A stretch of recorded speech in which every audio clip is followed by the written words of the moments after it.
Am I the a-hole for not telling my family I could cook and letting them embarrass themselves in front of my in-laws? Growing up as the youngest in my family, I, 27 female, was often treated like I was a little princess who couldn't do anything for myself, which was aided by the fact I was a very clumsy child and some things took me a lot of practice and patience to get right. I was the butt of the joke and my family loved to tease me and crack jokes about the fact I couldn't boil water or I was a disaster. Everywhere I went, they would always say I could never be trusted in a kitchen and would need to find a man who could cook and clean for me in the future. It was something I resented and it did make me feel self-conscious. I would try really hard to not mess up, but somehow I always seemed to. Moving out to attend college was the best thing I ever did. I met so many great people, including my husband, and I thrived in an environment where nobody was making fun of me. One of my friends was in culinary school and she taught me a lot of cooking skills that I could use in my day-to-day life. She was really patient and suggested that I might have something like dyspraxia. She recognized some of my difficulties as being similar to her brother's.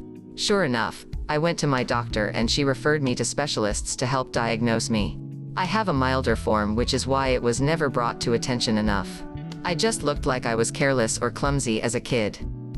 I didn't see or speak to my family a lot during this time. When I did, it was awkward.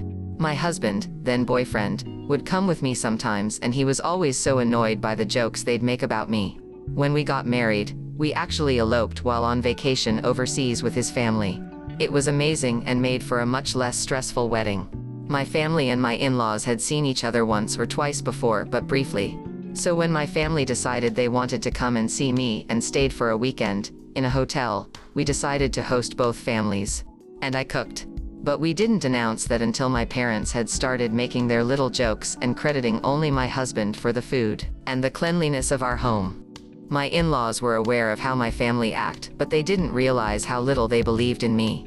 My husband giddily informed my family, after they had really made asses of themselves, that I had cooked the whole meal and that we shared those responsibilities.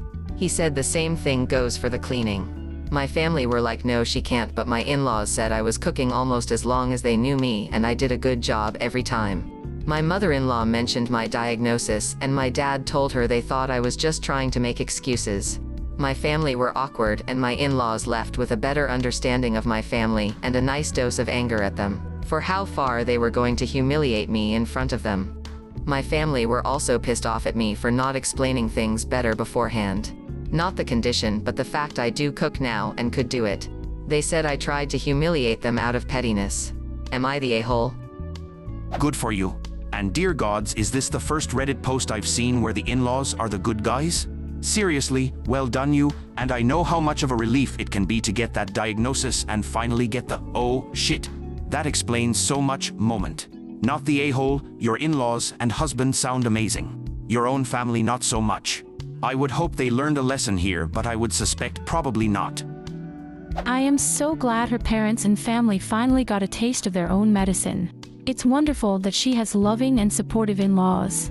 I'm really curious what her parents thought when she eloped while on vacation with her husband's family. That should have been a wake-up call. Not the a-hole. They humiliated themselves out of pettiness. They continued to make jokes at your expense, just like they always do. They're angry because all they had to do to not look bad was treat you with a minimum level of politeness and respect in front of company. As usual, they were not capable of doing so. Congratulations on getting away from such awful people. Seriously, OP's bio family could suck an egg out of a rooster's ass. That's how badly they suck.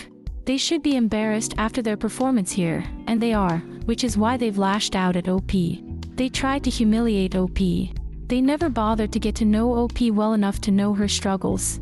They made sure OP would never open up to them because all she ever got was derision. And they made sure to make fools out of themselves in front of an audience.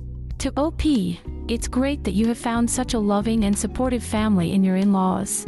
It says a lot about both you and them that you've grown to be such a competent person. Not the a-hole. You're not petty for refusing to communicate with a-holes who never listened to you before. You're just realistic.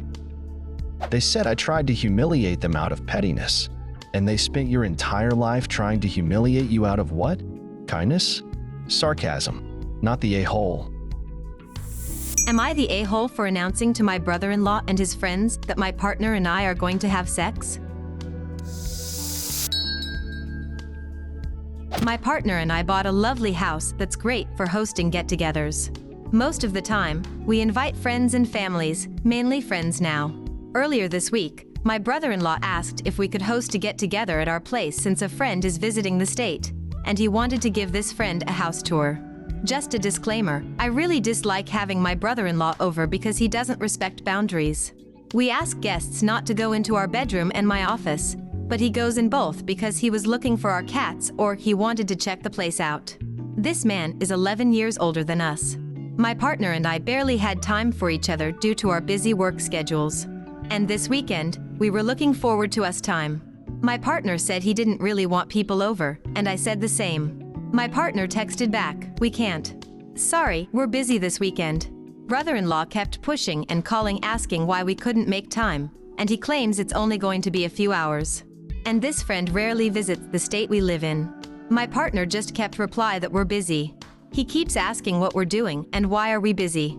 Saturday evening, we're relaxing and playing video games in the living room. Brother-in-law calls my partner, says that they're outside dropping by really quick. Partner says that we're busy. Brother-in-law argues, seeing us from the window, that we're just playing games. More arguing. My partner hangs up, and aggressive knocking follows. We go and open the door, and there were 7 other people with him. They had alcohol and snacks. This is a common issue between brother-in-law and us. I'm just fed up with this. And I kinda just asked what they were doing here, and that we can't hang out tonight because we had plans to relax. Went on a tangent about our busy weeks while they stood out in the cold. I ended the conversation with, "We plan to have sex tonight and don't want people around while we're at it." We already told brother-in-law name that we're busy. He wants details. Here we having sex. All night. Good night, stay warm. Well, brother-in-law talked to father-in-law. Now I'm getting calls and texts on how crude and rude I am and I have no decency. My partner doesn't care how I handled it and understands I'm sick and tired of brother-in-law. Am I the a-hole? Not the a-hole. Brother-in-law, take a hint, we want to be alone. Brother-in-law doesn't take a hint, obviously you have to spell it out. He is 11 years older than you and he complains to his daddy that you said the sex word. Woo. And who the fuck thinks it's okay to show your friends around someone else's house? Sounds like brother-in-law lost his marbles. What about the friends? They could see brother-in-law trying to bully their way in, pounding on the door, etc. Yet the other 6 people just stood there waiting to be let in. Strange.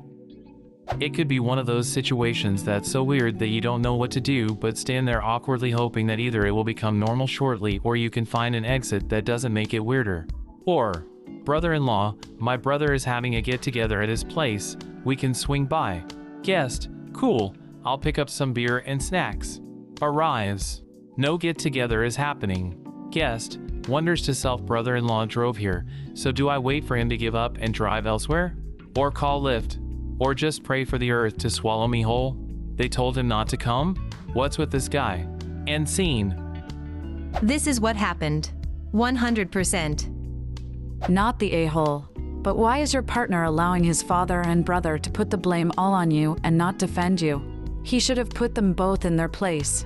With the brother-in-law, you'd already told him he wasn't welcome. A quick call to the police may have dispersed his group on the front lawn as he's showing he doesn't respect you and thinks he can walk all over you and your husband. Father-in-law can mind his business. Next time the party can go to his house and let's see if he isn't complaining. If your partner allows them to turn you into the bad person, then you've got bigger issues than a party. Yup, your partner kinda left you in a lurch here to deal with this. He should be standing up to his brother and father.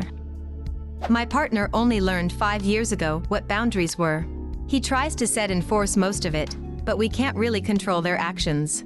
Calling the police doesn't work much.